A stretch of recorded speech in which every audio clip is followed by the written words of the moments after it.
नमस्कार, खबर समय जगत में आपका स्वागत है। मैं हर्षिता जौहरी। आइए नजर डालते हैं देश प्रदेश से जुड़ी तमाम खबरों। भोपाल। पूर्व मुख्यमंत्री कमलनाथ पर चुनाव आयोग की कार्रवाई को लेकर लोक भारती के राष्ट्रीय उपाध्यक्ष अशोक त्रिपाठी ने अपने विचार साझा किए हैं। उन्होंने कहा है कि हमको जड़ पर प्रहार करना चाहिए। यह कह सकते हैं कि दल बदलते हैं, दलाल नहीं। इस प्रकार के अधिकारी नहीं है, यह दलाल हैं और यह दलाल ही दलों को वितरित करते हैं और उस विकृति का परिणाम समाज को भुगतना पड़ता है। आयोग पूर्व मुख्यमंत्री कमलनाथ जी पर कार्रवाई करने की बात चल रही है। इस पर शिवराज जी ने कहा है कि जो भी दोषी होंगे, अधिकारी हों चाहे मुख्यमंत्री हों, उन पर कार्रवाई की जाएगी। इस पर आप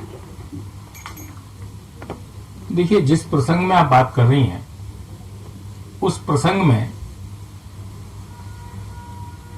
मैं ये कहना चाहूंगा कि हमको जड़ पर प्रहार करना चाहिए। इसमें ये बात ठीक है, अपन कई बार ये कह सकते हैं कि दल बदलते हैं, दलाल नहीं। इस प्रकार के अधिकारी नहीं है, ये दलाल हैं और ये दलाल ही दलों को विकृत करते हैं और उस विकृति का परिणाम समाज को भुगतना पड़ता है। कितनी आश्चर्यजनक बात है। जिस संस्था का जिम्मा है कि आर्थिक अपराधों को नियंत्रित करे,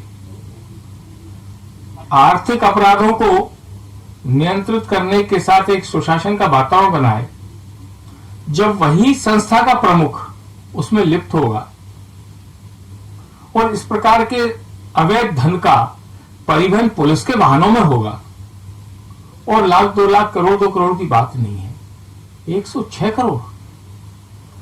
तो यह हम नहीं कह सकते एक बार कि संबंधित अधिकारी छिंदवाड़ा में एसपी था इसलिए कनेक्शन हुए। कमलनाथ जी की सरकार नहीं थी, उसके पहले भी वो शक्तिशाली थे। कमलनाथ जी की सरकार के बाद भी वो शक्तिशाली हैं। निश्चित रूप से निर्वाचन आयोग की अपनी परिधि है, तो वह राजनेताओं पर कार्रवाई करता है और कोई भी दोषी हो, शिवराज जी की बात सही होना चाहिए। लेकिन ऐसे भ्रष्ट अधिकारी जो कानून व्यवस्था के इतने बड़े स्थानों पर बैठे हैं, पुलिस हाउसिंग कॉर्पोरेशन जिसके करप्शन को लेकर अब जन जन तक चर्चा व्याप्त है, चाहे ग्वालियर का करप्शन हो चाहे जबलपुर की करप्शन हो, कुल मिलाकर मुझे लगता है दल बदलते हैं, दलाल नहीं। समाज की लूट पे किसी को मलाल नहीं। धन्यवाद। खबर समय जगत के लिए भोपाल से संवाददाता शक्ति भारती की report. For latest news, subscribe to our channel and press the bell icon.